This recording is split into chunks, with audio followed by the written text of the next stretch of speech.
Hello student, मैं प्रेरणा सक्सेना आपकी शिक्षिका।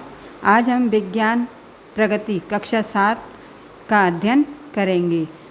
पाठ का नाम है पौष्टिक आहार। पाठ 1 जो है वो क्या है? पौष्टिक आहार। तो पहला पॉइंट इसमें दिया पौष्टिक भोजन या स्वास्थ्य का आधार।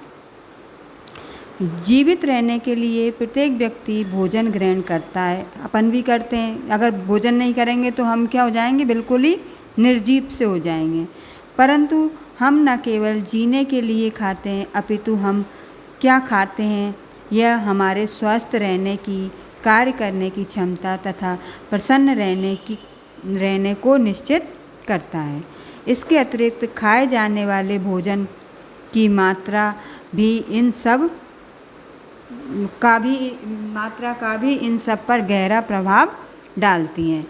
इन सब तथ्यों की जानकारी हमें पोषण से प्राप्त होती है। पोषण वह विज्ञान है जो भोजन से संबंधित विभिन्न अवयवों के विषय में हमें बताता है।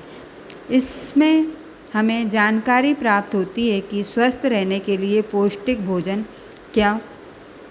भोजन करना क्यों आवश्यक है। पोषण। भोजन कोशिकाओं का ईंधन है।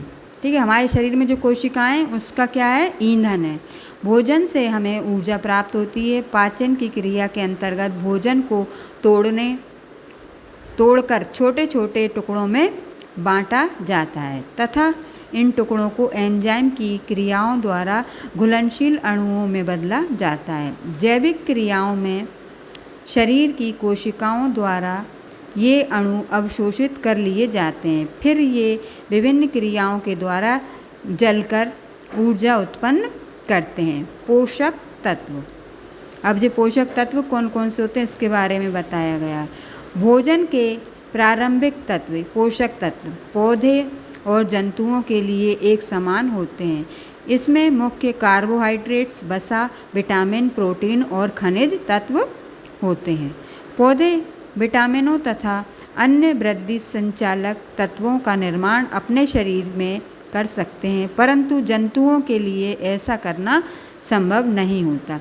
पौधे अपनी वृद्धि के लिए इनका निर्माण अपने शरीर में कर लेते हैं, लेकिन जंतु जो होते हैं वो ऐसा नहीं कर पाते हैं। पौधों में पोषण के प्रकार को स्वपोषी होलोफिटक प्रकार के पोषण से जानते हैं। पौधे अपने शरीर में विभिन्न अकार्बनिक तत्वों से अपना भोजन स्वयं बना लेते हैं। अकार्बनिक तत्व जो होते हैं उनसे क्या होता है? पौधे अपना भोजन बना लेते हैं, लेकिन जंतु तथा मनुष्य का भोजन पूर्णभोजी प्रकार का होता है। पूर्णभोजी पोषण के अंतर्गत अंतःग्रहण, पाचन, अवशोषण, समभांगीकरण तथा मल त्याग आदि क्रियाएं आती हैं। पहले भोजन को ग्रहण करना, फिर उसको पचाना, फिर उसका अवशोषण करना, फिर समभांगीकरण करना, उसके बाद मल त्याग, इतनी क्रियाएं होती हैं। किसमें? पूर्णभोजी पोषण के अंतर्गत। पूर्णभोजी जंतुओं में एक पूर्ण विकसित आहार नाल पाई जाती है जो उपयुक्त कार्यों को पूर्ण करती है। ये जो कार्य बताए गए हैं ना 5 या 6, इनको पूर्ण करने के लिए एक क्या होती है? आहार नाल होती है। तो सभी प्रक्रियाओं द्वारा जो भोजन प्राप्त होता है उसका उपयोग संरक्षण विधि के लिए किया जाता है। जैसे पौष्टिकरण। भोजन के आधार पर पौधों को और जंतुओं में मुख्य अंतर यह होता है कि पौधे अपना भोजन स्वयं बनाते हैं, यानी बनाने में सक्षम होते हैं, जबकि जंतु अपनी भोजन संबंधी आवश्यकताओं की पूर्ति के लिए पेड़ पौधों पर या दूसरे जीव जंतुओं पर निर्भर रहते हैं। अतः इस आधार पर हम पोषण को निम्न 2 भागों में बांट सकते हैं। ये तालिका दी है, देखो। पोषण इस तरफ दिया है स्वपोषण और दूसरी तरफ क्या दिया है? परपोषण। ठीक है ना? इस तरह से 2 भागों में बांटा गया है। अपने विभिन्न कार्यों को करने के लिए प्रत्येक जीवधारी को ऊर्जा की आवश्यकता होती है। इसके अतिरिक्त शरीर की भीतरी क्रियाओं को संपन्न करने में भी बड़ी मात्रा में ऊर्जा व्यय होती है। इस ऊर्जा को विभिन्न जैविक प्रक्रियाओं द्वारा भोजन से प्राप्त किया जाता है। अब इसमें आता है पहला स्वपोषण।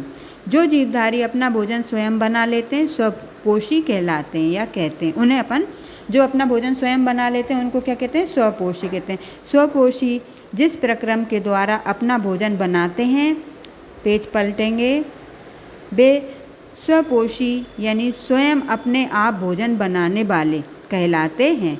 पृथ्वी पर केवल हरे पौधे ही स्वपोषी हैं। ये प्रकाश संश्लेषण के द्वारा अपना भोजन निर्माण कर लेते हैं। हरे पौधे में प्रकाश संश्लेषण अब कैसे बनाते हैं ये अपन को इस क्रिया में बताया। हरे पौधे पर्णहरित द्वारा और सौर ऊर्जा को ग्रहण करके वायु से ली गई कार्बन डाइऑक्साइड तथा मृदा से अवशोषित जल H2O द्वारा कार्बोहाइड्रेट का निर्माण करते हैं। इस क्रिया को प्रकाश संश्लेषण कहते हैं। कार्बन डाइऑक्साइड, फिर एरो दिया है, फिर है ऑक्साइड, फिर प्लस जल, फिर ऊपर दिया है सूर्य का प्रकाश और एरो के साथ दिया साधारण मंड। ये इसका सूत्र दिया गया है। इस प्रकार प्रकाश संश्लेषण भोजन के कार्बनिक अणुओं का प्रकाश तथा क्लोरोफिल की उपस्थिति में मेल हो जाता है। ठीक है ना। इसके बाद हम आगे पेज पलटेंगे तो ये विधि दी गई है, ये जो आपको अंदर दी है वो विधि दी है। इसके बाद हम पेज पलट के अगला पॉइंट पढ़ेंगे, परपोषण। कुछ पौधों जो क्लोरोफिल की अनुपस्थिति के कारण अपना भोजन स्वयं नहीं बना पाते, वे परपोषी पौधे कहलाते हैं। वे अन्य जीवधारियों द्वारा बनाए हुए और एकत्र किए हुए भोजन पर निर्भर रहते हैं। इस प्रकार पौधे के पोषण को परपोषण यानी दूसरों पर आश्रित कहते हैं। जो पौधे अपना भोजन स्वयं नहीं बना पाते उनको क्या कहते हैं? परपोषण कहते हैं। परजीवी, अब इसमें परजीवी पोषण के द्वारा अंदर या उसके ऊपर रहकर लाभ प्राप्त करते हैं, जिसमें पोषक को अनेक प्रकार के कष्ट होते हैं। इसमें पोषक को अनेक प्रकार के कष्ट होते हैं। ये दो बार दे दिया लेकिन मैंने पढ़ दिया, एक ही बार पढ़ेंगे इसको। कई प्रकार के जीवाणु और सभी कवक परपोषी प्रकृति के होते हैं। ये भोजन की अपनी आवश्यकताओं की पूर्ति के लिए जीवधारियों पर तथा उनके भोजन पर निर्भर रहते हैं, जैसे अमरवेल, गोलकृमि, फीताकृमि तथा चीलर। हरे पीले रंग का पौधा अमरवेल, जिसे हम कुछ पौधों के ऊपर देखते हैं, एक परपोषी पौधा है। परपोषी पौधे अपना भोजन स्वयं तैयार नहीं कर पाते हैं, इसलिए वे पौधे अपने पोषण से भोजन प्राप्त करते हैं। क्योंकि ये पोषक के ऊपर निर्भर रहते हैं, इसलिए ये परजीवी पौधे कहलाते हैं। परजीवी दो प्रकार के होते हैं, पूर्ण परजीवी और नंबर दूसरा अपूर्ण परजीवी। पूर्ण परजीवी में ये जरूरी पोषक अपने पोषक जंतुओं या पौधों से अवशोषण क्रिया के द्वारा प्राप्त करते हैं। इनके मुख्य उदाहरण जीवाणु, कवक और अमरवेल। पूर्ण परजीवी पौधे कभी हरे रंग के नहीं होते। जो पूरे परजीवी होते हैं वो पूरे तरह से हरे रंग के पौधे नहीं, उनमें हरा रंग नहीं होता पूरी तरह से। जैसे और पेड़ पौधे हरे होते हैं ना, लेकिन ये जो पूर्ण परजीवी रहते हैं वो हरे नहीं होते, पूरी तरह से हरे नहीं होते। अपूर्ण परजीवी इस प्रकार का पौधा अपना भोजन स्वयं तैयार करता है, परंतु जल और खनिज तत्व पाने के लिए यह पोषक पौधों पर निर्भर रहते हैं। इस प्रकार के पौधों की पत्तियां हरी होती हैं। इनका मुख्य उदाहरण है मिस्टल टॉय या बिक्कम पौधा। मृतोपजीवी पौधे, कुछ पौधे जीवों के मृत तथा सड़े गले भाग से अपना भोजन प्राप्त करते हैं, इन्हें मृतोपजीवी पौधे कहते हैं। उदाहरण के तौर पर कवक, मशरूम और कुछ मृतोपजीवी जीवाणु अपना पोषण इसी तरह प्राप्त करते हैं। क्लोरोफिल की उपस्थिति के कारण ये पौधे अपना भोजन बनाने में असमर्थ होते हैं, क्योंकि क्लोरोफिल की मात्रा इसमें कम पाई जाती है, इसलिए मृतोपजीवी पौधे अपना भोजन नहीं बना पाते। जीवाणु और घरेलू मक्खी मृतोपजीवी के उदाहरण हैं। मृतोपजीवी पौधे एंजाइम स्रावित करते हैं और घुलनशील अंतिम उत्पाद अवशोषित करते हैं। कीटभक्षी, अगला पॉइंट दिया है इसमें, कीटभक्षी। कीटभक्षी पौधे वे पौधे होते हैं जो ऊर्जा के अतिरिक्त अपने कुछ या अधिकतर पोषक तत्व कीटों को फैलाकर या फंसाकर या उनका भक्षण करके प्राप्त करते हैं। कीटभक्षी पौधे विशेषतः उन स्थानों पर उगते हैं जहाँ मृदा पतली होती है और उनमें पौष्टिक तत्व विशेषतः नाइट्रोजन का अभाव होता है। उनके मुख्य उदाहरण हैं वीनस फ्लाईटैप, डायोनीमा और घटपर्णी, पिचर प्लांट जिसे कहते हैं। ठीक है ना। इसके बाद आता है सहजीविता। अब सहजीविता, जब दो पौधे परस्पर इस प्रकार संबंध स्थापित करते हैं कि उनसे दोनों को लाभ प्राप्त होता है तो इस क्रिया को सहजीवन कहते हैं। अर्थात कुछ आवश्यकताएं पहला पौधा दूसरे के द्वारा पूर्ण करता है और साथ ही वह दूसरे पौधे को कुछ लाभ भी पहुंचाता है। Page turn. जैसे कि लाइकेन, जहां एक शैवाल तथा एक कवक में घनिष्ठ संबंध होता है। शैवाल और कवक में एक घनिष्ठ संबंध होता है जो बिल्कुल मजबूत रहता है। शैवाल में पर्णहरित होता है, अतः यह कुछ अंश तक स्वपोषी है और भोज्य पदार्थों का निर्माण करता है। शैवाल द्वारा निर्मित भोजन को कवक अपनी आवश्यकता अनुसार लेता है तथा इसके बदले में जल, खनिज लवण, रहने के लिए स्थान आदि शैवाल को प्रदान करता है। पौधे में पोषण। पौधे अपना भोजन के लिए आवश्यक खनिज पदार्थ मृदा से ग्रहण करते हैं। मृदा माने मट्टी से ग्रहण करते हैं। ये खनिज मृदा के अंदर लवण के रूप में उपस्थित रहते हैं। मृदा में उपस्थित जल में घुले हुए खनिज पदार्थों को जड़ पानी के साथ अवशोषित करती है। नाइट्रोजन, फास्फोरस और पोटेशियम जो मृदा में पाए जाते हैं पौधे की उचित वृद्धि के लिए आवश्यक होते हैं। मृदा में क्या क्या पाया जाता है? नाइट्रोजन, फास्फोरस और पोटेशियम पाया जाता है जो पौधे की वृद्धि के लिए अति आवश्यक होती है। ये हो गया। इसके बाद किसान इन खनिज पदार्थों को अपने खेतों में फसल की वृद्धि के लिए खाद के रूप में डालता है। सामान्य रूप में प्रयोग में लाए जाने वाले उर्वरक यूरिया NPK है। इनका नाम क्या है? इंग्लिश में NPK है। अपमार्जक जैसे गिद्ध, लोमड़ी, भेड़िया, लकड़बग्घा आदि मृतोजीवी व सड़े गले जानवरों को खाते हैं, ये अपमार्जक कहलाते हैं। इसके बाद जंतुओं में पोषण। तो जंतु विभिन्न प्रकार के भोजन ग्रहण करते हैं। भोजन के पाचन की क्रिया एक समान होती है। जंतुओं में पोषण प्रक्रिया दो महत्वपूर्ण घटकों पाचन और अवशोषण से पूरी होती है। जंतु परपोषी होते हैं। अपने भोजन के लिए वे पौधों तथा अन्य जंतुओं पर निर्भर रहते हैं। इनमें अंतःग्रहण यानी पूर्ण भोजी हेलोजोइक प्रकार का होता है। भोजन अंतःग्रहण की विभिन्न विधियाँ। भोजन को ग्रहण करने की विभिन्न विधियाँ क्या है? अब इसके बारे में इसमें बताया गया है।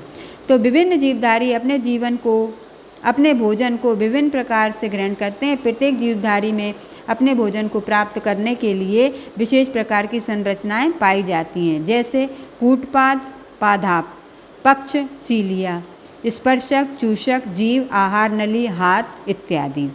ठीक है। तो अब इसमें नंबर 1 पे दिया है कूटपाद। कूट बराबर झूठे और कौमा पाद मतलब पैर। अमीबा में अंगुलियों के समान उभरे हुए कूटपाद पाए जाते हैं। अमीबा जो एक है उसमें क्या होता है? पैरों उभरे हुए, उंगलियों के समान उभरे हुए कूटपाद पाए जाते हैं। अमीबा कूटपाद का उपयोग भोजन को पकड़ने तथा फंसाने में करता है। ये कूटपाद भोजन को खाद्यान्नी से जोड़ते हैं और खाद्यान्नी में ही भोजन का पाचन करते हैं। इसके बाद आता है पच्छम। पच्छम यानी बाल के समान रचना। एक बाल के समान रचना होती है उसको पच्छम यानी पैरामीशियम, जिसे आप समझ पाएंगे वो क्या कहलाता है शब्द? पैरामीशियम। पैरामीशियम के शरीर तथा मुख का रोम युक्त रचना होती है, जिसे पक्षम कहते हैं। ये संरचनाएं भोजन को सीधे मुख साइटोस्टोम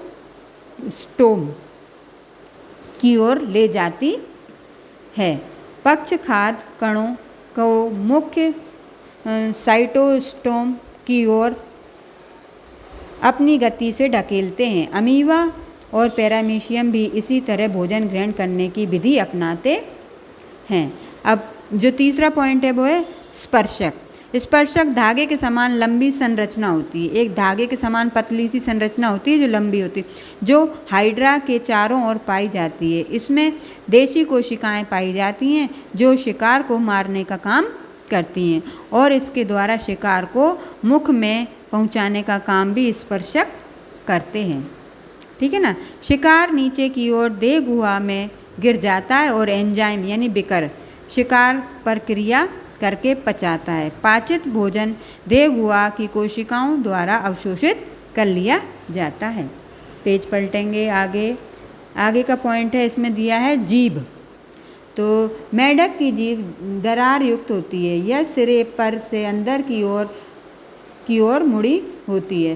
साथ ही साथ यह चिपचिपी भी होती है। जैसे ही मेढक किसी कीट को खाता, कीट यानी कीड़े मकोड़े को खाता है, वैसे ही वह अपनी जीभ को सीधी करके उस पर प्रहार करता है। प्रहार माने आक्रमण, यानी उसको पकड़ता है और पलक झपकते ही उसे पकड़कर वापस अपनी जीभ को मोड़ लेता है और निगल जाता है। मेढक की जीभ लचीली होती है जो बाहर तक आ जा सकती है।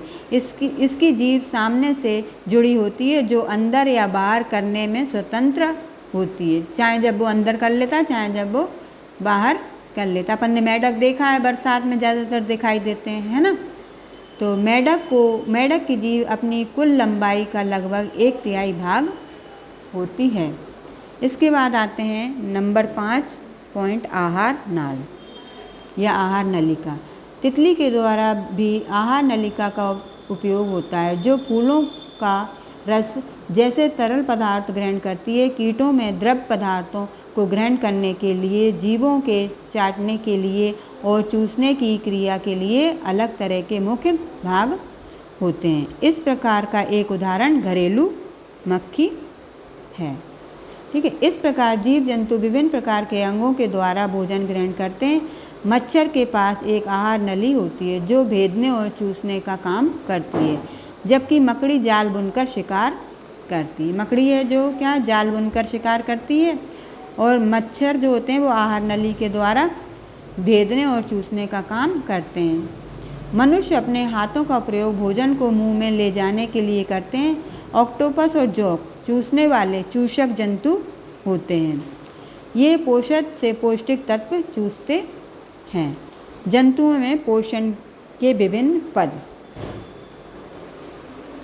तो जंतु पोषक को हम पूर्णभोजी पोषण के नाम से भी जानते हैं।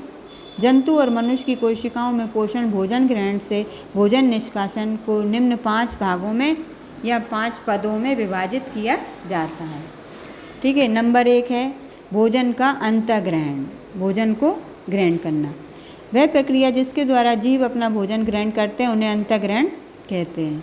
हम पढ़ चुके हैं कि विभिन्न जीवधारी अपना भोजन प्राप्त करने के लिए विभिन्न विधियां अपनाते हैं। नंबर 2 है भोजन का पाचन। वह प्रक्रिया जिसके द्वारा शरीर के भीतरी अंग संयुक्त ठोस अघुलनशील तथा भोजन के बड़े टुकड़ों को एंजाइम की क्रिया द्वारा सरल घुलनशील तथा संभागीकरण के लिए आवश्यक रूप में बदलते हैं, उन्हें पाचन कहते हैं। भोजन का अवशोषण। वह प्रक्रिया जिसके द्वारा कोशिकाएं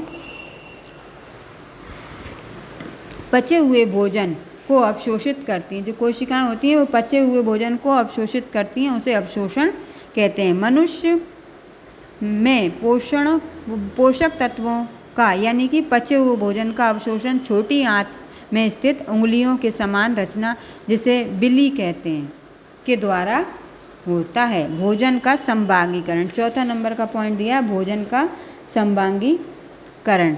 वह प्रक्रिया है जिसमें सरल घुलनशील पचा हुआ भोजन शरीर की कोशिकाओं द्वारा ग्रहण किया जाता है और इसके और इसका उपयोग ऊर्जा की उत्पत्ति तथा वृद्धि में किया जाता है। इन्हें समवांगीकरण कहते हैं। नंबर 5 है मल त्याग या बहिक्षेपण। वह प्रक्रिया जिसके अंतर्गत अनुपयोगी या अवशोषित न होने वाले भोजन को शरीर से निष्कासित किया जाता है, क्या कहलाता है? उसे मल त्याग या बहिक्षेपण कहते हैं। पेज पलटेंगे अपन। ये क्रियाएं एक कोशीय और बहुकोशीय जीवधारियों में पाचन के दौरान होती हैं। एक कोशीय जीवधारियों में पाचन, एक कोशीय जीव जंतु जैसे अमीबा के भोजन का पाचन खाद्यानि में होता है। खाद्यानि के किनारे से बिकर स्रावित होते हैं। इस रासायनिक क्रियाओं के कारण भोजन सरल अवस्था में पच जाता है। इस प्रकार के पाचन को अंतःकोशीय पाचन कहा जाता है। दूसरा है बहुकोशीय जीवधारियों में पाचन। एक कोशीय में ऐसे इस तरह से होता है जो ऊपर अपन ने पढ़ा। अब बहुकोशीय जीवों में, बहुकोशीय जीवधारियों में पाचन का काम करने के लिए कुछ विशेष अंग होते हैं। जो अंग तंत्र के भाग होते हैं पाचन के लिए प्रयुक्त इस विशेष अंग, इस तंत्र को पाचन तंत्र कहते हैं। पाचन तंत्र विभिन्न अंगों का बना होता है। हम पाचन तंत्र का तथा मनुष्य में उसके कार्यों का अध्ययन करेंगे। अंग अन्य जीवधारी जैसे मछली, मेढक, खरगोश आदि में मनुष्य के पाचन के समान पाचन तंत्र होता है। मनुष्य में पाचन, मनुष्य एक सर्वाहारी जंतु है। सर्वाहारी मतलब जो मांस मछली भी खाता है और जो हरी सब्जियां, दोनों चीज़ें खाता है। शाक सब्जियां भी खाता है और मांस भी खाता है। वह पौधों और जंतुओं दोनों का अपने भोजन में प्रयोग करता है। ठीक है ना। मनुष्य में भोजन का अंतःग्रहण हाथों द्वारा मुख तक होता है। अपन हाथ से ही तो भोजन ग्रहण करते हैं। पहले थाली में रखा रहता है, फिर अपन हाथ से उठाकर मुंह में लाते हैं। आमाशय में भोजन पहुंचने से पहले वह दांतों द्वारा छोटे छोटे टुकड़ों में तोड़ा जाता है। हम मुंह में रखते हैं तो दांत हमारे भोजन को छोटे छोटे टुकड़ों में तोड़ देते हैं। ठीक है। हमारे पाचन तंत्र का आरंभ मुख से होता है। इस तंत्र के अन्य अंग हैं ग्रासनाल, आमाशय, छोटी आंत, बड़ी आंत, लीवर या यकृत या जिगर, पित्ताशय और अग्नाशय या गुदा। ठीक है। इसमें अब पहला है मुख। मुख माने मुंह, माउथ। जैसे ही हम भोजन को अपने दांतों से चबाना प्रारंभ करते हैं वैसे ही पाचन क्रिया शुरू हो जाती है। मुख में कुछ अन्य अंग भी उपस्थित होते हैं जैसे जीभ और लार ग्रंथि। मुंह में हमारे क्या क्या है? जीभ भी है और लार ग्रंथि भी है जो भोजन को पचाने में हमारी मदद करती है। लार ग्रंथियाँ लार स्रावित करती हैं जो चबाए हुए भोजन से मिलकर भोजन की लुगदी बनाती है, जिससे भोजन निगलने में कठिनाई हमें नहीं होती है। ठीक है ना। अपन खाते हैं भोजन तो आपको पता होगा। जीभ लार को भोजन के साथ मिलाने में सहायता करती है। हमारे मुख में 3 जोड़ी लार ग्रंथियाँ पाई जाती हैं। हमारे मुंह में कितनी जोड़ी पाई जाती हैं? 3 जोड़ी लार ग्रंथियाँ पाई जाती हैं। लार भोजन में उपस्थित मंड को माल्टोज में बदल देता है। दूसरा है जीभ। जीभ हमारे मुख का महत्वपूर्ण भाग होती है। यह भोजन को मिलाने में, बोलने में, निगलने में और भोजन के स्वाद को चखने में हमारी सहायता करती है। कैसा भोजन है अपन पता कर हो जाता है स्वाद के अनुसार जीभ के द्वारा अपन को। जीभ पर 4 प्रकार के स्वाद मुकुल पाए जाते हैं जो नमकीन, मीठा, खट्टा, कड़वा इसका अनुभव हमें करवा देती है। क्या कौन करवाती है हमें? जैसे भोजन कैसा है, क्या खा रहे हैं हम, तो कड़वा है कि नमकीन है कि मीठा है, ये हमें कौन? जीभ के द्वारा हमें ज्ञान प्राप्त इसका हो जाता है। हम विभिन्न स्वादों की संवेदना का अनुभव जीभ के विभिन्न भागों द्वारा ही करते हैं। तीसरा जो दिया है दांत। तीसरा पॉइंट है दांत। हमारे मुख में मुख्यतः 4 प्रकार के दांत पाए जाते हैं। मुंह में कितने प्रकार के दांत? 4 प्रकार के, जिन्हें क्रमशः कृदनक, रदनक, प्रचवर्णक तथा चवर्णक कहते हैं। इन चारों के नाम क्या हैं? कृदनक, रदनक, प्रचवर्णक तथा चवर्णक। मनुष्य के जबड़ों के सामने के 4 दांत कृदनक होते हैं। ये दांत समांतर होते हैं तथा भोजन को काटने वाले दांत होते हैं। कृदनक के पार्श्व भाग में यानी बगल में 2 तेज धारयुक्त दांत पाए जाते हैं जिन्हें रदनक कहते हैं। ये भोजन को छोटे टुकड़ों में काट देते हैं। कौन से दांत? रदनक दांत। पेज पलटेंगे, नेक्स्ट पेज पर आएंगे। प्रत्येक रदनक के पार्श्व भाग में 2 चवर्णक पाए जाते हैं। प्रत्येक जबड़े के में 4 प्रचवर्णक होते हैं। प्रचवर्णक से अगले 3 दांतों को चवर्णक कहते हैं जो जबड़े के किनारे पर पाए जाते हैं। प्रत्येक जबड़े में 6 चवर्णक पाए जाते हैं। चवर्णक तथा प्रचवर्णक भोजन को चबाते हैं। हमारे मुख में, पूरे मुख में इस प्रकार कितने दांत होते हैं? 32 दांत होते हैं। किशोरों में 8 चवर्णक पाए जाते हैं। दूसरे 4 दांतों का समूह 18 वर्ष की उम्र के बाद निकलता है। ये दांत अक्ल दांत कहलाते हैं। दांत जबड़े की हड्डियों से जन्म के बाद विकसित होते हैं। जन्म के समय नवजात शिशु के दांत नहीं होते। छोटे से बच्चे के दांत नहीं होते ना, फिर क्या होता है 5-6 महीने के पश्चात प्रारंभिक दांत निकलते हैं जिन्हें हम क्या कहते हैं? दूध के दांत, है ना। 6 वर्ष की उम्र में बच्चों के 24 दांत होते हैं। इसमें से 20 दांत दूध के दांत कहलाते हैं। 24 में से कितने? 20 दांत दूध के दांत कहलाते हैं। वो कब तक हो जाते हैं वो 24 दांत? 6 वर्ष का बच्चा हो जाता है जब तक। और यह 7 से 11 वर्ष के बीच गिर जाते हैं। जो 20 जो दांत दूध के रहते हैं वो 7 वर्ष से लेकर 11 वर्ष के बीच में हमारे गिर जाते हैं। ये 32 स्थायी दांतों द्वारा हटा दिए जाते हैं। ऊपर के चित्र में जबड़े में विभिन्न प्रकार के दांतों को दिखाया, ये 4 प्रकार के दांतों को दिखाया है ना। पहले नंबर पे कृदनक, रदनक, चवर्णक, प्रवच्चवर्णक, ठीक है ना। अब आता है अगला पॉइंट, लार। लार में क्या है? लार ग्रंथियों से जल के समान एक द्रव्य पदार्थ स्रावित होता है जिसे लार कहते हैं। हमारे मुख में विद्यमान लार में एंजाइम पाए जाते हैं जिसे लार का एमाइलेज कहते हैं। इसके द्वारा मुख में भोजन का पाचन क्रिया आरंभ हो जाती है। मुख में भोजन ग्रास नाल में प्रवेश करता है तथा वहाँ से आमाशय में पहुँच जाता है। आमाशय के अंदर और छोटी आंत में भोजन का पाचन इसमें बने पाचक एंजाइम की सहायता से होता है। पाचन में जो विकार या एंजाइम सहायता करते हैं वे निम्नलिखित अंगों के द्वारा स्रावित होते हैं, जो 3 अंग दिए हैं: छोटी आंत, अग्नाशय और यकृत, ठीक है ना। तो अभी अग्नाशयी रस का श्रावण अग्नाशय से होता है जिसमें अनेक एंजाइम पाए जाते हैं। अग्नाशय ग्रहणी के पास पाया जाता है। आमाशय तथा छोटी आंत के मिलने के स्थान को ग्रहणी कहते हैं। आमाशय और छोटी आंत जहाँ मिलती है उस स्थान को क्या कहते हैं? ग्रहणी कहते हैं। यकृत से एक अन्य रस स्रावित होता है जिसे पित्त रस कहते हैं। पित्त रस एक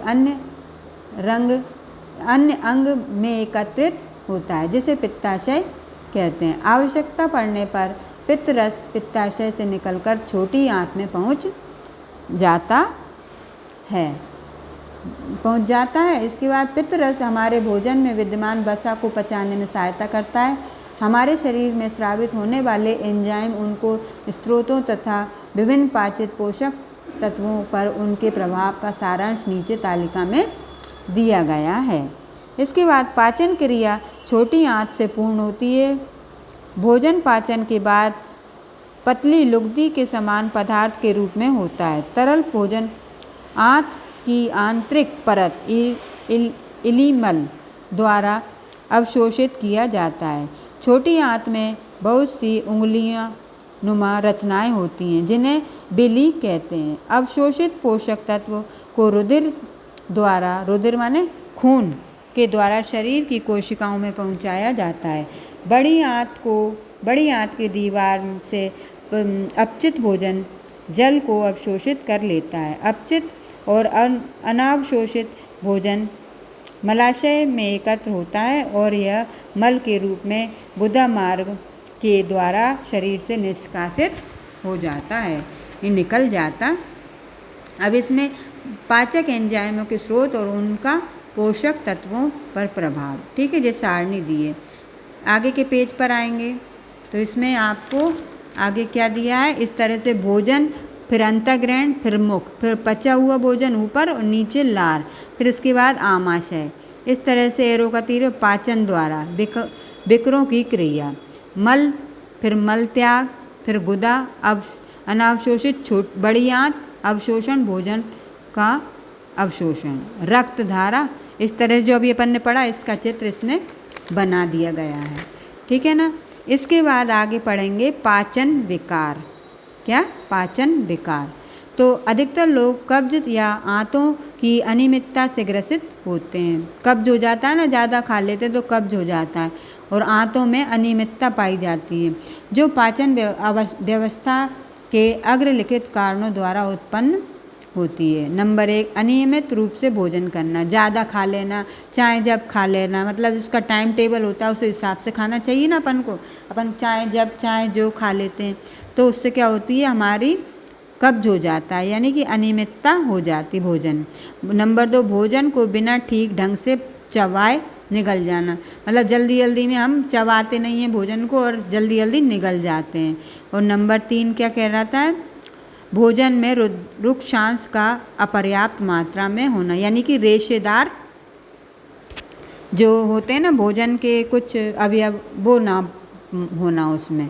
अब चबाने वाले जानवरों में पाचन तंत्र, जो जानवर पाचन तंत्र कैसे चबा के अपना भोजन करते हैं ना, उनके बारे में बताया है। हम देखते हैं कि गाय भोजन द्वारा ज़्यादा चबाकर निगलती है। जब अपन गाय को घास या कुछ खिलाते तो वो ज़्यादातर चबाती है, फिर उसको बाद निगलती, तब भोजन आमाशय में जाता है। चबाने वाली क्रिया को जुगाली करना कहते हैं। हम कहते हैं गाय जुगाली कर रही है ना। सभी जंतु को जुगाली की आदत को विकसित करते हैं, उन्हें रूमिनेंट्स कहते हैं। जुगाली करने वाले जंतुओं के आमाशय में 4 कक्ष होते हैं। रूमेन पहला आमाशय यानी प्रथम आमाशय, रेटिकुलम यानी दूसरा आमाशय यानी द्वितीय आमाशय, ओमेसम तृतीय आमाशय और चौथा नंबर का दिया है एबोमेसम ने चतुर्थ आमाशय। भोजन निगलने पर पहले कक्ष रूमेम में पहुंचता है। अगला है इसमें श्वसन। श्वसन माने सांस लेना, अपन लेते हैं ना वो वाला श्वसन क्रिया।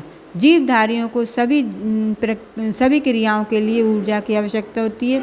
इस ऊर्जा का मुख्य स्रोत भोजन ही है। हमने अध्ययन किया है कि निगले हुए भोजन को पाचन तंत्र में पचाया जाता है और रक्त में उसका अवशोषण किया जाता है। अवशोषित भोजन शरीर की कोशिकाओं द्वारा संभागीकृत हो जाता है। संभागीकृत भोजन कोशिकाओं में ईंधन के रूप में ऊर्जा के लिए प्रयुक्त होता है, जिसमें जीवन की विभिन्न क्रियाओं भी संपन्न होती हैं। ऑक्सीजन संभागीकृत भोजन का दहन करने में सहायक होती है, जिसमें ऊर्जा निर्मुक्त होती, ऊर्जा क्या होती है, निर्मुक्त हो जाती। श्वसन ऑक्सीकरण और ऊर्जा निर्मुक्त करने की एक विधि है। श्वसन की कोशिकाएं ऑक्सीजन का उपयोग पोषक, पेज आगे नेक्स्ट पेज पर, पोषक तत्वों की रासायनिक क्रियाओं के लिए करती है। इस क्रम को भोजन का ऑक्सीकरण कहते हैं। संक्षेप में, श्वसन में ऑक्सीजन बनती है जो शरीर की कोशिकाओं को उपलब्ध कराई जाती है।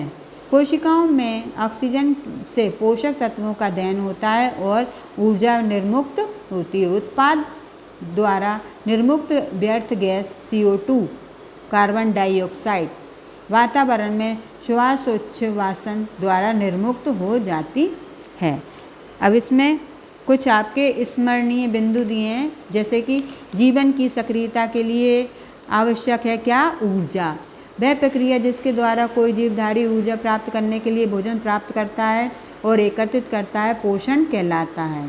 ठीक है ना। इसके बाद पोषण 2 प्रकार का होता है, स्वपोषी पोषण और परपोषी। स्वपोषी मतलब स्वयं के द्वारा बनाया हुआ, और परपोषी मतलब दूसरों के ऊपर निर्भर रहकर भोजन। ठीक है। वह प्रक्रिया जिसके द्वारा स्वपोषी अपना भोजन स्वयं बनाते हैं स्वपोषण कहलाती है। वह प्रक्रिया जिसके द्वारा जो पौधे अपना भोजन स्वयं नहीं बना सकते वे परपोषण को प्रदर्शित करते हैं। सभी हरे पौधे स्वपोषी होते हैं। तथा अहरित पौधे और जंतु परपोषी होते हैं। जो हरे पौधे होते हैं वो स्वयं अपना भोजन बना लेते हैं, तो उनको क्या कहते हैं? स्वपोषी। जो अहरित होते हैं मतलब जो पूरे तरह से हरे नहीं होते, और कुछ जंतु परपोषी होते हैं जो भोजन के लिए दूसरों पर निर्भर रहते हैं।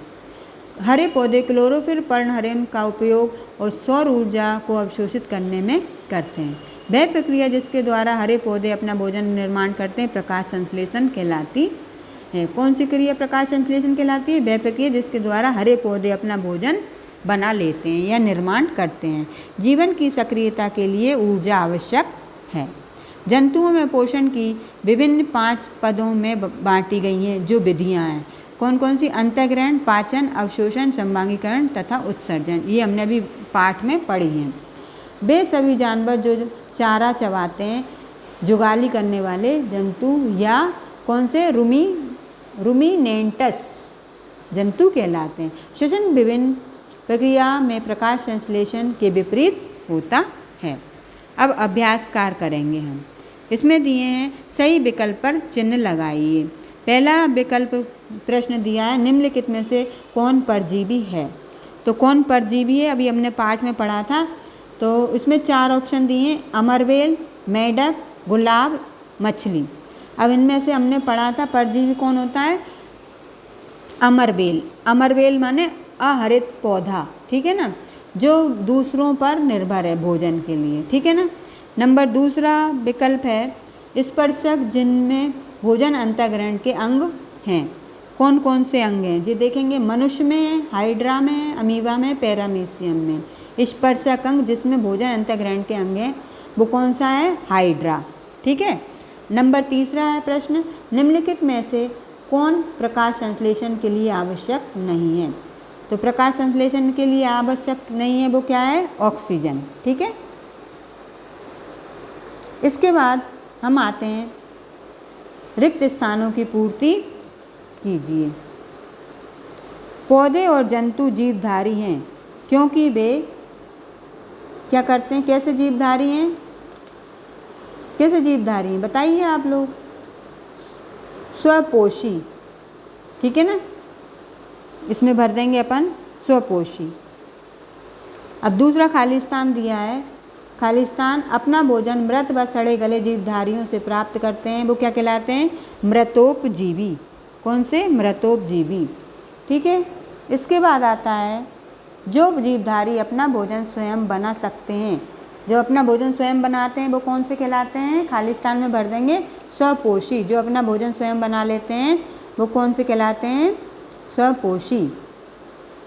चौथा खाली स्थान दिया है खाली स्थान अपना भोजन अपने पोषक से प्राप्त करते हैं और उन्हें हानि पहुंचाते हैं, क्या कहलाते हैं वो? परजीवी। इसमें इस खाली स्थान में क्या भर देंगे? परजीवी। पेज पलटेंगे,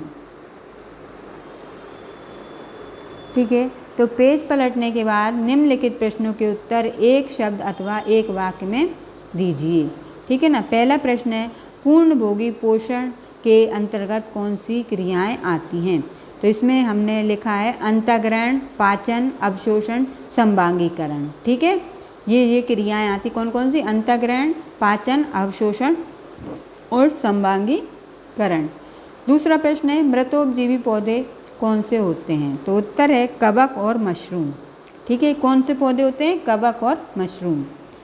तीसरा प्रश्न है मेढक की जीभ किस प्रकार की होती है? तो हमने पढ़ा था ना मेढक की जीभ किस प्रकार की होती है, कैसी होती है? उत्तर लिख दिया हमने, लचीली होती है, लचीली, ठीक है। इसके बाद क्वेश्चन नंबर 4 पे आते हैं पाचन से आप क्या समझते हैं? तो पाचन से समझने के लिए हमने इसमें जगह नहीं हो रही थी तो हमने पेज नंबर 9 पर इसका निशान आपको लगा दिया है। तो हम पेज नंबर 9 पर आएंगे। कहाँ आते हैं? Page number 9। पेज नंबर 9 ढूंढेंगे तो कहाँ पे आ रहे हैं? अभी 9 पेज नंबर पे आते हैं अपन। इसमें दिया है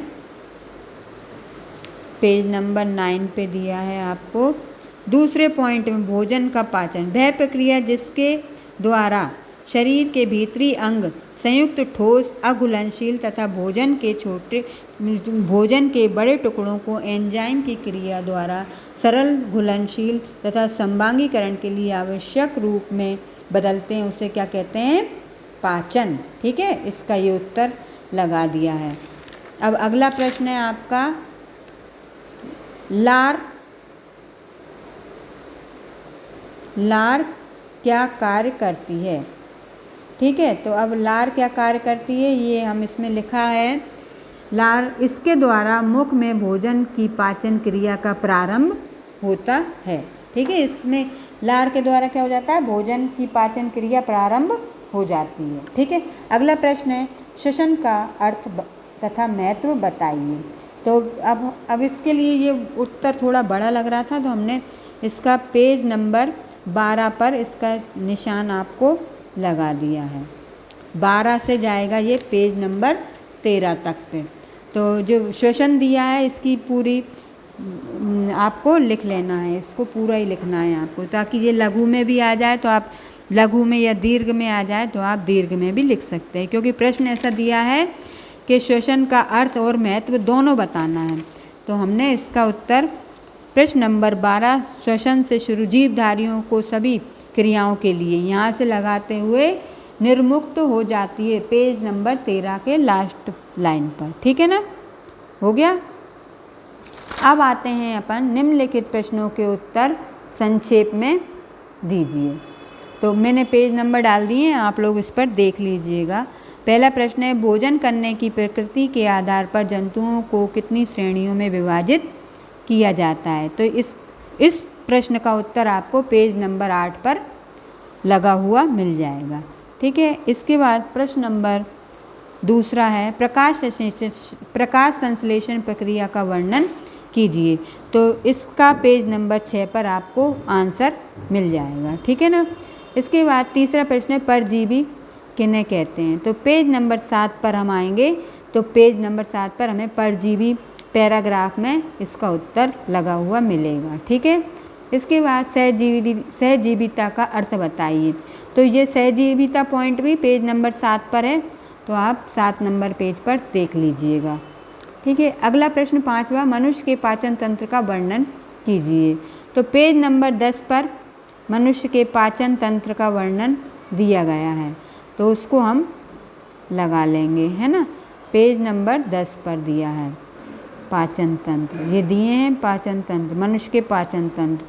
तो मनुष्य का एक सर्वहारी जंतु है, वह पौधों और जंतुओं दोनों का अपने भोजन के लिए प्रयोग करता है। मनुष्य में भोजन का अंतःग्रहण हाथों द्वारा होता है। आमाशय में भोजन पहुंचने से पहले यह दांतों द्वारा छोटे छोटे टुकड़ों में क्या होता है? बट जाता है। इस तरह से ये पूरा पैराग्राफ आप लिख लीजिएगा। ठीक है, मनुष्य में पाचन तंत्र का वर्णन, ये जो और जो चित्र दिया है इसको भी आप बनाइएगा। इसके बाद अब हम आते हैं, सविस्तार उत्तर दीजिए। सविस्तार उत्तर में पहला प्रश्न है आपका, क्या है पहला प्रश्न? पोषण क्या है? सजीवों में पोषण कितने प्रकार का होता है? तो ये पेज नंबर 9 पर आपको पोषण से संबंधित प्रश्न के उत्तर लगा हुआ है, तो आप उसको देख लीजिएगा। इसके बाद जंतु में परपोषण का विस्तृत रूप में वर्णन कीजिए। तो पेज नंबर 7 पर इसका आंसर आपको मिल जाएगा। भोजन अंतःग्रहण की विभिन्न विधियों के विषय में बताइए। पेज नंबर 8 से शुरू होकर पेज नंबर 9 पर इसका आंसर आपको मिलेगा। ठीक है, इसके बाद प्रश्न नंबर 4, दांत कितने प्रकार के होते हैं? प्रत्येक के विषय में हमें लिखिए। तो पेज नंबर 10 पर जो दांतों का चित्र बना हुआ है, बना है ना दांतों के चित्र, 4 प्रकार के दांत, ये पूरा आपको लिखना है। पेज नंबर 10 से शुरू होकर पेज नंबर 11 पर ये इसका आंसर ख़त्म होगा, क्योंकि ये दीर्घ यानी सविस्तार बड़े रूप में लिखना है। ठीक है ना, लिख लीजिएगा आप लोग। अब प्रश्न नंबर अगला है आपका, क्या है?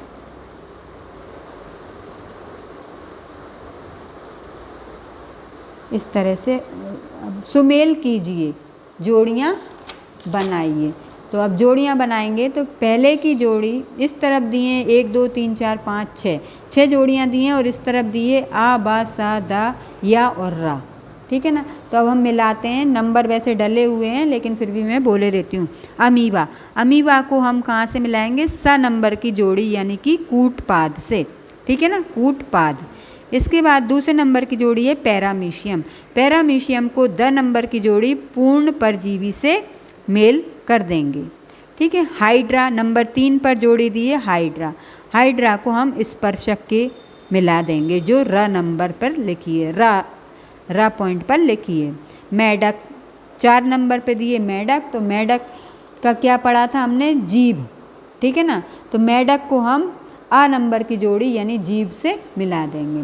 5 नंबर पे दिए तितली, तो तितली को हम कहाँ से मिलाएंगे, ब नंबर यानी कि आहार नाल से, ठीक है ना। इसके बाद अगला 6वां नंबर पिचर प्लांट यानी बांड, तो इसको हम कहाँ से मिला देंगे, कीट भक्षी, ठीक है। हाँ, तो इस तरह से आपका ये चैप्टर आज कंप्लीट होता है, पूर्ण हो जाता है। इसको आप अपनी कॉपी में लिख लीजिएगा कंप्लीट करके, फिर अगली कक्षा में मिलेंगे तो सेकंड चैप्टर हम कंप्लीट करेंगे। इसके लिए थैंक यू।